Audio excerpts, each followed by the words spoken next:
नमस्कार दोस्तों, आप सभी का हमारे YouTube चैनल पर स्वागत है। दोस्तों, आज मैं कक्षा 8 के विद्यार्थियों के लिए एक न्यू वीडियो लेकर आया हूं, जिसमें हम प्रकर हिंदी कार्य पुस्तिका में कार्यपत्रक नंबर 51 से कार्यपत्रक नंबर 54 तक संपूर्ण हल देखेंगे। इससे पहले की वीडियो में हमने कार्यपत्रक नंबर 1 से कार्यपत्रक नंबर 50 तक संपूर्ण हल देख लिया है, इसलिए आप वीडियो को अंत तक देखिए।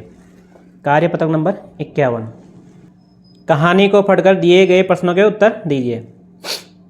कार्यपत्रक नंबर 51, कहानी को पढ़कर दिए गए प्रश्नों के उत्तर दीजिए। यह कहानी है, इसको पढ़ना है। इसको पढ़ने के बाद क्वेश्चनों के आंसर देने हैं। अमन और सलीम अच्छे दोस्त थे। व्यापार के कारण अमन को कुछ वर्षों के लिए शहर से बाहर जाना था। उसने सलीम से कहा, मेरे पास एक भारी और कीमती लोहे की छड़ी है, क्या तुम मेरे लौटने तक इसे अपने पास रख लोगे? सलीम सहमत हो गया। कुछ वर्षों के बाद अमन वापस आया और सलीम से मिलने गया। उसने अपनी छड़ी वापस मांगी। सलीम ने क्षमा मांगते हुए कहा कि लोहे की छड़ी को चूहे खा गए। अमन ने कहा, कोई बात नहीं, कोई भी चीज़ हमेशा नहीं रहती। तुम अपने पुत्र अनस को मेरे साथ भेज दो। मैं यात्रा से जो उपहार तुम्हारे लिए लाया हूँ वह उसके साथ भेज दूँगा। सलीम ने अनस को अमन के साथ भेज दिया। अमन अनस को अपने साथ ले गया और कुछ खिलौने जो उसने खरीदे थे उसे देकर ऊपर वाले कमरे में खेलने भेज दिया। जब अनस वापस नहीं आया तो चिंतित सलीम अमन के घर पहुंचा और अपने पुत्र के बारे में पूछने लगा। तो अमन ने कहा, रास्ते में एक भयानक घटना घटी। एक चील झपट्टा मारकर उसे ले गई और मैं कुछ नहीं कर पाया।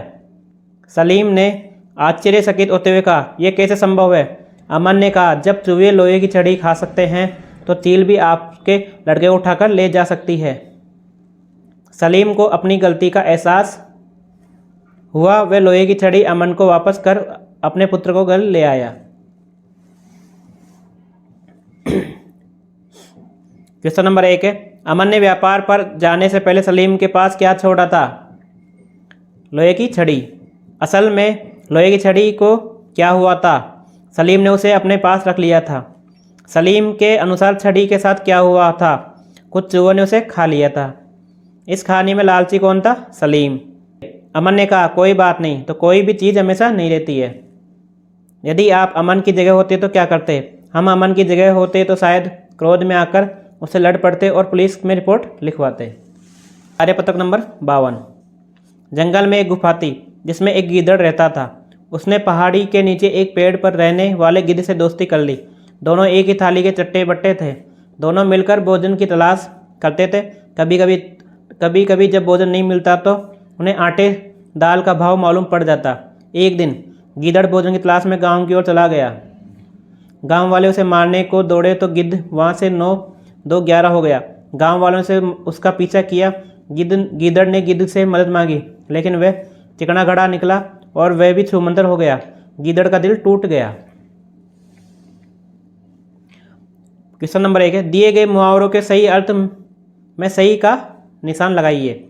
देखो, एक ही थाली के चट्टे बट्टे होना, इसका मतलब होता है एक जैसी आदत के। 9-2-11 होना का मतलब होता है भाग जाना। चिकना घड़ा निकला मतलब किसी बात का असर न होना। ठीक है। क्वेश्चन नंबर 2 है, वाक्य में दिए गए मुहावरों का अर्थ लिखिए। जो वाक्य दिए गए क्वेश्चन नंबर 2 है, वाक्य में दिए गए मुहावरों का अर्थ लिखिए। ये मुहावरे है, इनका अर्थ लिखना है। आपस में झगड़ने में सब कुछ चौपट हो जाता है। बना बनाया काम बिगड़ जाना। ठीक है। घर के काम में सबको हाथ बढ़ाना चाहिए, यानी सहायता करना। मुसीबत में लोग आंखें फेर लेते हैं, प्रतिकूल होना।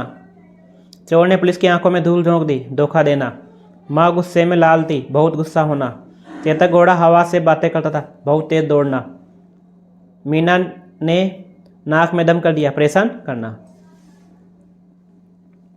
क्वेश्चन नंबर 3 है, दिए गए मुहावरों का प्रयोग कर वाक्य को पूरा कीजिए। कहानी सुनते सुनते गौतम की पलक झपकने लगी, यानी पलक झपकना मतलब क्या होता है? आंख बंद होना। सैनिकों ने आतंकवादियों के छक्के छुड़ा दिए। अपमानजनक सब सुन के वो आग बबूला हो गया। तो यहाँ पे क्या आएगा? आग बबूला। यहाँ पे क्या आएगा? छक्के छुड़ाना। ठीक है। कार्यपत्रक नंबर 53, सही विकल्प पर सही का निशान लगाइए। रमा खाना बना रही है, तो इसमें वर्तमान काल, भविष्य काल, भूतकाल आएगा। ठीक है। इसमें चेक करना है क्या हो जाएगा। तो जब कोई भी वाक्य के लास्ट में रहा है, रही है, रहे हैं आता है तो वर्तमान काल का होता है। रहा था, रही थी, यानी था आता है लास्ट में तो भूतकाल होता है, और खाएंगे, जाएंगे, आएंगे, पिएंगे वह भविष्यकाल होता है। तो कुत्ता भौंक रहा था का मतलब भूतकाल। ठीक है। पक्षी आकाश में उड़ रहे हैं, उड़ रहे हैं तो मतलब वर्तमान काल। चित्रकार चित्र बनाएगा मतलब भविष्य काल। बादल गरज रहे थे मतलब हो गया भूतकाल। दिए गए वाक्यों में क्रिया को रेखांकित कर उनका काल बताइए। इसमें क्रिया को रेखांकित करना है, उनका काल बताना है। ठीक है। जैसे कि वह सिनेमा गया होगा, तो गया होगा मतलब क्या होता है, भूतकाल में आता है। अंजू पढ़ रही है मतलब क्या होता है, वर्तमान काल। वर्तमान काल आ गया यहाँ पे। तेज आंधी आई थी का मतलब क्या है, भूतकाल। पिताजी पत्र लिखेंगे मतलब यानी भविष्यत काल।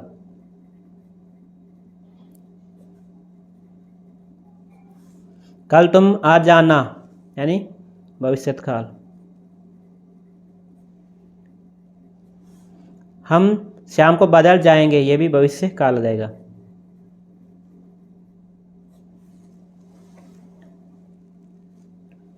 क्रिया का उचित रूप लिखकर वाक्य को पूरा कीजिए। मोहन हॉकी खेल रहा है, तो खेलना में वर्तमान काल में आएगा, खेलना का खेल रहा है। सब छात्राएं घर चली जाना आ रहा है यहाँ पे, तो भूतकाल में आएगा तो गई। सब छात्राएं घर चली गई। मैं कल दिल्ली जाऊँगा, तो जाना क्या हो जाएगा, जाऊँगा भविष्य काल में। सुधा ने झूठ बोला था, क्या हो गया, बोला था, तो बोलना का बोला था भूतकाल में। हम विद्यालय जा रहे हैं, यानी जाना का वर्तमान काल में क्या हो जाएगा, जा रहे हैं। नीचे लिखे वाक्यों के सामने उनका काल लिखिए। करण खाना खाएगा यानी भविष्य काल में। सुमन अनीता से बात कर रही है, तो ये हो जाएगा वर्तमान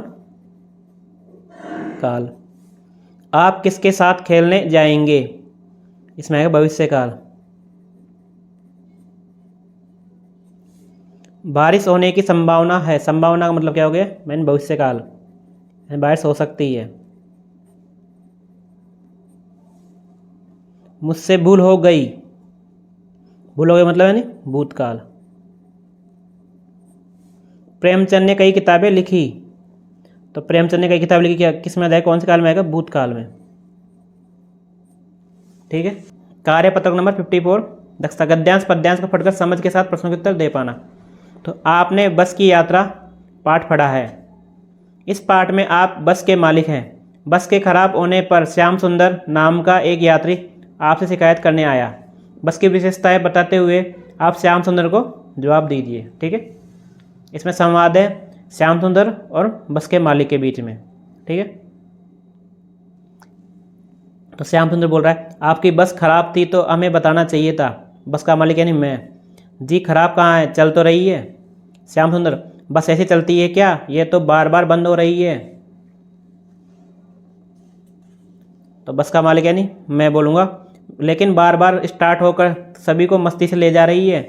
श्याम सुंदर ऐसे तो हम शाम तक शहर नहीं पहुँचेंगे।